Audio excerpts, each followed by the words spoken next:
Hi, this is Kristen, and welcome to Cultivated, a literary memoir of resilience and reinvention after life in a cult where Satan's clutches were unfortunately not designer handbags. September has always felt more like the new year than January does for me. So happy fall from my screen to yours.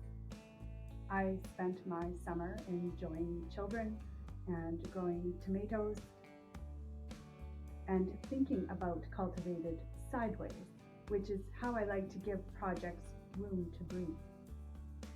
If you've returned to this publication, thank you for coming back. If you are new, welcome. I am so glad you're here. Cultivated is designed to be read or listened to or watched in any order, but if you want order, start at the beginning. I told you the whole thing has been written. That's no lie. It has multiple variations on each of the anecdotes that make up a life. But the thing about anecdotes is they are remembered, collected, and described by someone fallible, by me. I collect and then curate, a process that was for a long time for me alone, and now for you. Early in our marriage, my husband said something about not knowing much about my childhood or teenage years. I pushed back. That's ridiculous, I would have said. You know everything about me. But besides the fact that we never truly know another person, he had a point. Without realizing I was doing it, I'd given him the pithy Cole's Notes version of my life. You are already likely familiar with how I tell my origin story. When I was 7, my dad joined a cult known as the 2x2s. When I was about 10, my dad walked me to school one day and asked me if I wanted to go to heaven. I fleshed these anchor stories with details, of course. We lived on this street, then another, then moved to the farm. I went to this school, then to that one. I hated the farm, trite but true. I wanted to be a lawyer. I wanted to be an editor. I always wanted to be a writer. I offered pets as proof of life. A border collie named Nicky who used snowdrifts to jump the back fence. Leo, the stately gray Bouvier, who terrified everyone but my mother, who charmed him into pulling her on a sled across the field. Loving REM and the Cult and Soundgarden gave me texture, and torn pages from fashion magazines illustrated my eternal wish to be both beautiful and like everyone else. To explain the challenge of wanting to be like everyone else while having to hold myself apart, I constructed stories designed to quickly and easily give listeners enough to satisfy the curiosity that always wanted to dig into what it was like to grow up straddling two worlds. I trotted out well-worn tales, the sleepovers that gave me access to school dances, the beer I tried to drink on a high school choir trip, the babysitting I did for cash, absolutely, but also so I could spend hours on someone else's phone without risking being overheard. These were often enough to satisfy whoever was asking. Each also functioned like a pencil sketch on the back of a napkin, instead of a layered painting framed and hung carefully on the wall. A bullet list where only a novel would do. A crumb when you're starving. It's taken an inordinate amount of time to understand that I was not only complicit in telling only parts of the whole, but also I'd done it on purpose. Along with deciding I'd leave the 2x2s, I also determined there were things I'd no longer remember, let alone discuss. Hard things are hard, right? And I'd been the one to live them. It was a good thing, I decided, to not give them play in my memory. I hung my head. allowed myself to drown in fear. I've always imagined my mind as a room piled high with odds and ends. Much of what's there is in boxes, many sealed up tight. The ones I'm thinking of now are stacked high, way, way at the back, hard to get to, and then, if I do, hard to get down, and then hard to open. I tape them shut, you see, with packing tape wound over itself again and again. So to get at their contents, I must come prepared with something sharp to get in. I've pulled out a couple, and not only in the last couple of years. Once in a while I'd be curious, or more likely something ephemeral took me there, and without realizing I'd have sliced my way in. The smell of geraniums on a hot day will do it. Same with garden roses. The sound of dress shoes crunching pea gravel. The way pasture grass looks after rain, clover and chamomile and thistle jostling in. Taco salad, of all things, is so ubiquitous in my home now, it's mostly lost its power. But if the dressing is exactly right, takes me places I don't want to go.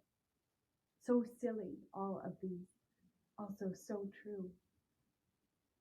Cultivated has so far covered the beginning, and I left off at where I think of as the middle. When I look at the work I've amassed to date, study my list of what's next, I realize I've leapfrogged over the hardest parts, landing only once I'd constructed myself into a reasonable facsimile of how I thought I should be.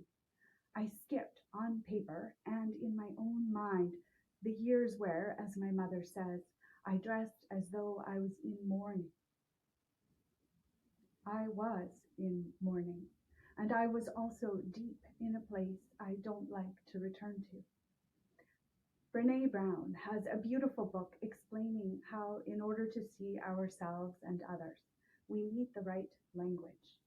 Atlas of the Heart describes how we are often limited by the words we use to describe what we feel.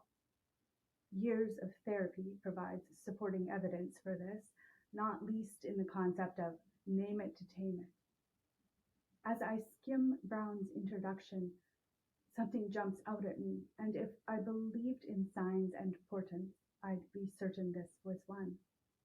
Brown suggests language is the doorway we step through to make sense of things, to find connection, to heal, to learn, to finally see ourselves more clearly. I read and think, but of course, I pat myself on the back, feel proud that for so many years I've used words to both work through things and toward what I want. But did I?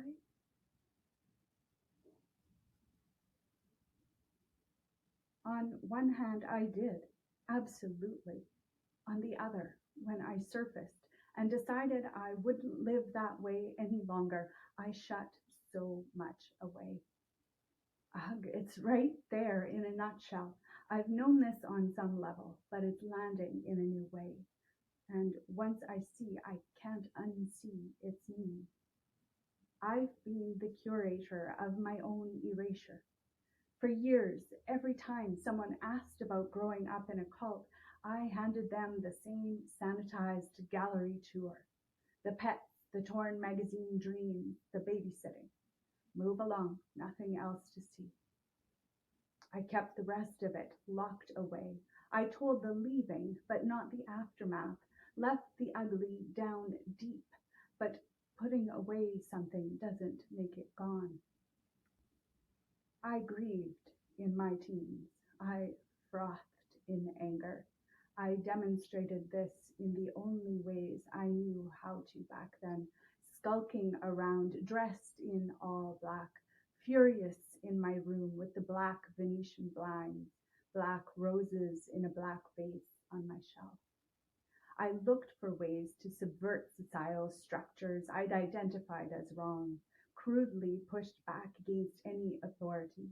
I straddled life on its edges. Alone, I wailed that I was losing my religion. I wept about the lengths I would go to.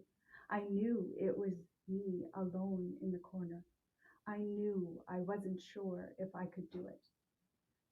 I was almost entirely terrible. I was a hurt, lost, and blinded fool. I was the girl in black eyeliner who wounded people on purpose, who held on when the days and the nights were too long, who tried so hard not to breathe, until something shook me and I began to shake myself out of grief and rage, and slowly, gradually figured out how to become something better. And that's where we land, and where Cultivated must go before reconstruction. I've dipped my toe at water's edge, as I've written before, screamed back at my writing instructor who suggested I return to that sarcastic silver swell, to the days it rained. But to do what I want to do, no, to do what I have to do, what I must. I have to unstick the tape on each of these boxes, unpack what's inside. I'm hopeful what I find is better than I imagine it might be, that I find good things that were accidentally packed away, because when you put away memory, everything goes. I hope it's how sunshine feels when it washes away the rain. Ah, yes, life is good. It can be bad, but it can also be so very, very good. Cultivated as conceived would have circled those boxes, described exteriors, explained the tape. But the girl in black demands she be seen. She learned long ago that sometimes the only way through is to become what they fear. And she's not down for silence any longer. I'll tell you the parts I've avoided even thinking about. Figure out how to parse them, move them from hidden to revealed, ensure justice for that girl who demands acknowledgement, even as it's difficult sometimes to look at her. Stay with me.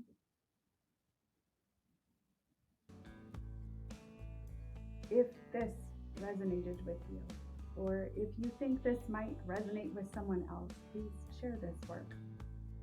Stories are how we make sense of the world, and this one might matter to someone you know. I appreciate you being here and all of the notes and conversation that we have.